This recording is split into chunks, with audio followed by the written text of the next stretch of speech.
Really? So you feel them tightening and toning Really? instantly, giving you visible results Wow. in just 6 minutes a day. Wow. Look, I'm going to go with probably shit.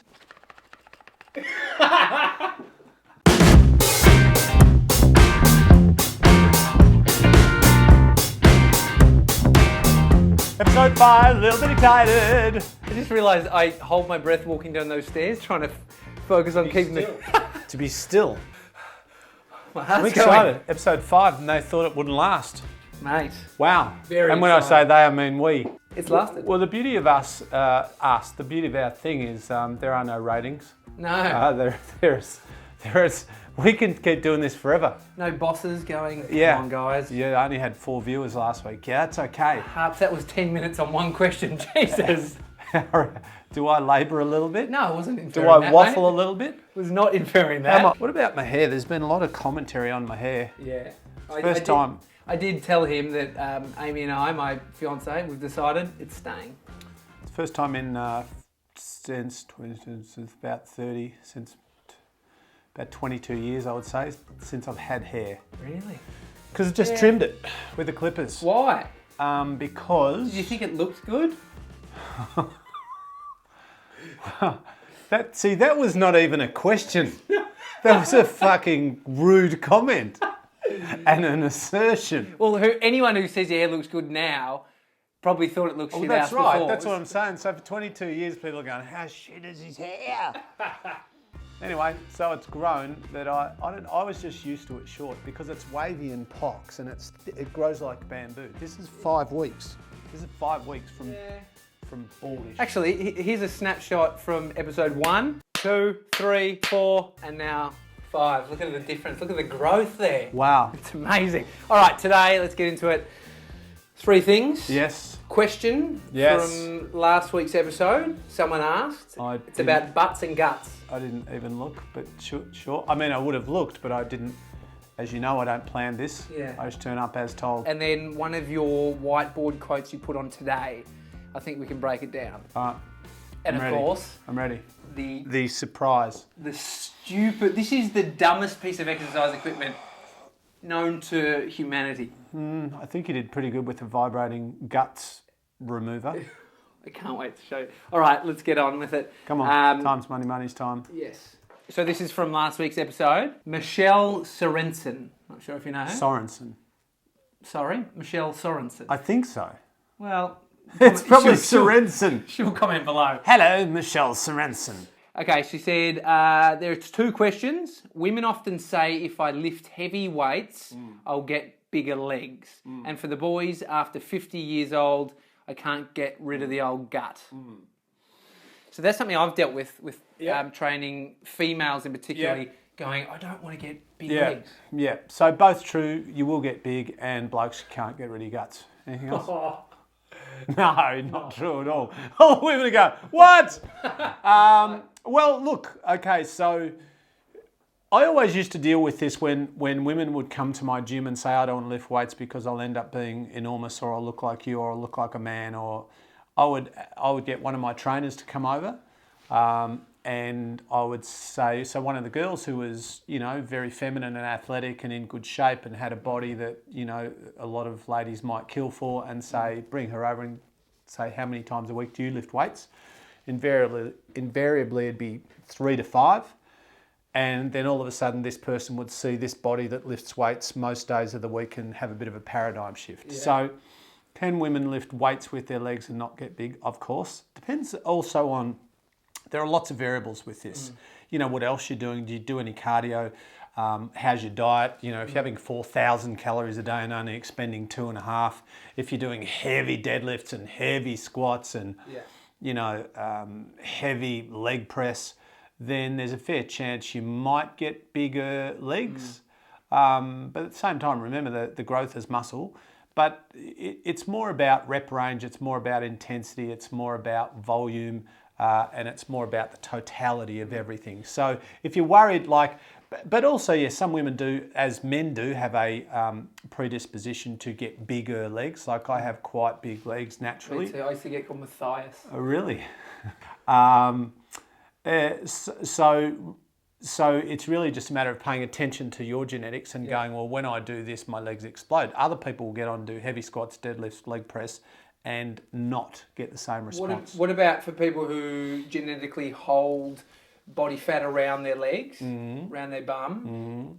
Is there a possibility of them building muscle, but the body fat hasn't reduced, so it gives the illusion of a bigger leg? Bigger. Well, it is bigger, yeah. So, I mean, different people carry. Obviously, men are more predisposed, generally speaking, to carry it around their gut, and women generally more predisposed bum and legs.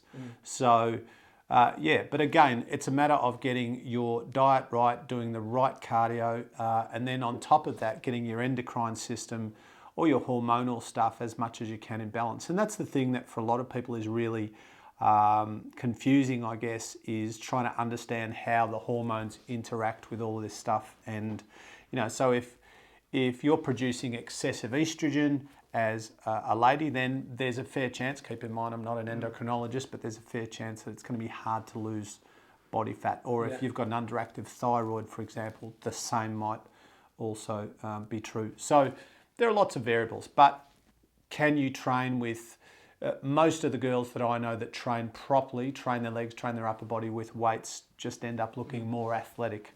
Okay, so don't skip leg day.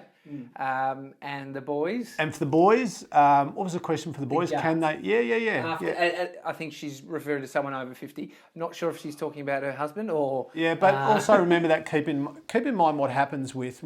We really need to do an episode on this, is that what happens with blokes is as we get older, testosterone, all things being equal, testosterone starts to plummet, growth hormone starts to drop off, and so there's more of a predisposition for guys to lose muscle, gain body fat, and so on. So what we do is we counteract that with strength training, with cardio, with really good diet, and we're trying to be as stress-free as we can. So when we do all of those things, then we minimise all of those hormonal effects. We don't negate them. But yes, guys can be, I'm 52 and I'm reasonably lean, I'm reasonably strong, and I don't have awesome genetics, but I don't drink alcohol ever. I don't have bread. I don't have simple sugars. I don't have processed carbs. And so it's just getting it right. It's annoying. Beautiful. Annoying sometimes, isn't it? All right, this is from today. This is your whiteboard quote.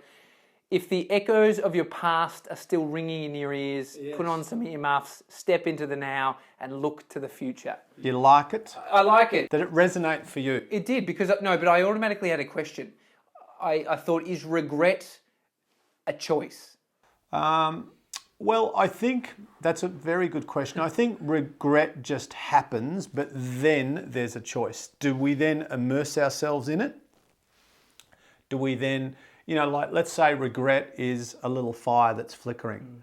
So we can then feed the fire and we can turn it into a bonfire or an inferno, an emotional inferno, or we can go, well, is there anything I could have done about that? Did I mean it? Can I change it now? Can I undo it? And if the answer is, well, no, I can't change it, I can't undo it, what can I do to maybe make the situation better? Like, my advice is to, rather than just languish in an emotional mire of self-pity or self-loathing or regret or resentment or sorrow or whatever, do something practical to create some kind of positive shift. If it's regret about something that you did or didn't do, well, what can you do now? If it was regret about something that you did or didn't say to a person, can you make amends? Can you talk to that person, have a new conversation, make an apology, ask a better question, or whatever it is? But, immersing ourselves in regret and kind of feeding that fire, that emotional fire, doesn't really serve a positive purpose. But it's a part of the human experience. We all regret stuff. Yeah. It's whether or not we stay stuck in it. The end. Look at you looking at your computer. No, what are you doing? I'm looking at the comments that people are leaving. I tried earmuffs without success. This is from Karen. Yeah. I'd suggest going back to the source of the echoes to switch them off, and then most definitely step into the now and look to the future. I like it. It's profound. She's just summed up your 5 minutes. Yeah, well, everything really, we use metaphors all the time. And because people connect with metaphors and people connect with analogies and stories. Yeah. So, when you say something that kind of paints a picture for people, As a speaker, one of the things I teach other speakers is if you want to give somebody a message or some information, when possible, wrap it in a story, right? Because stories create emotional connection where, for the most part, information doesn't. So if I'm talking to someone about childhood obesity and I'm going, well, you know what, in Australia, the data is this and the figures are that and the numbers are that, and here, have a look at my flow chart, and people are like... But if I go, so I was a morbidly obese kid when I was 14, I was 90 kilos, I had this experience at the Year 8 swimming sports, this is what happened, this is how I felt, this is what I did about it, this is what was going on internally, externally, this is how I changed my life after that. All of a sudden people are connected and engaged because I'm talking about my life, and I'm talking about being a fat child, and I'm talking about feelings and physiology, and I'm talking about an experience, and all of a sudden people are engaged and connected, and you've got a lot more impact, and also you've got a lot more credibility because you're not talking about a theoretical something, but rather an experiential something. So don't go and buy actual earmuffs. No. You don't need to. No, it's a metaphor. All right, you ready? I'm ready. So every week, Tommy brings something. Well, every week for the last few weeks. Last week was some towels with some embroidered messages. The week before was a vibrating belt. Oh, yeah, Tommy. This week he's holding... Do I need my glasses? Okay, this is not from where this bag says. Did you buy this? $5. This is a bargain. I had to drive to bloody Croydon to get this one. Where did you buy that from? eBay? Gumtree. This dude had it, and he's like $5. Selling for $5. Why would you bother? I think you'll see why it's only $5 when you open it. There it is, folks. It's the shake weight. Oh yeah, look at that. What am I? I've never used one. That's no good, is it?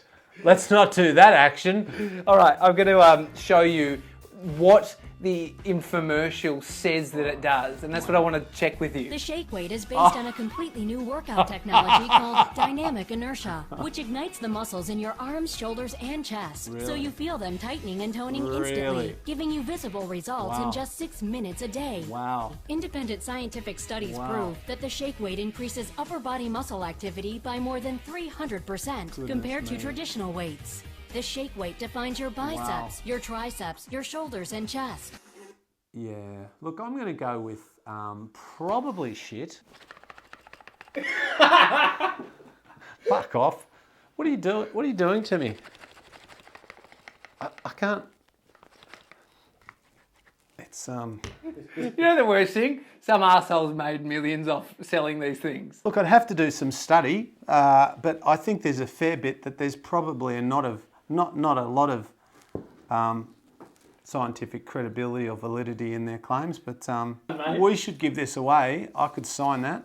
I could sign that there, and somebody could get that in their gym in a box. All right, to finish the episode, take us away with the shake weight. Here we go. Oh yeah, I can feel everything tightening up, Tommy. Feeling massive and a little bit weird. I don't know. What do you think? Cut.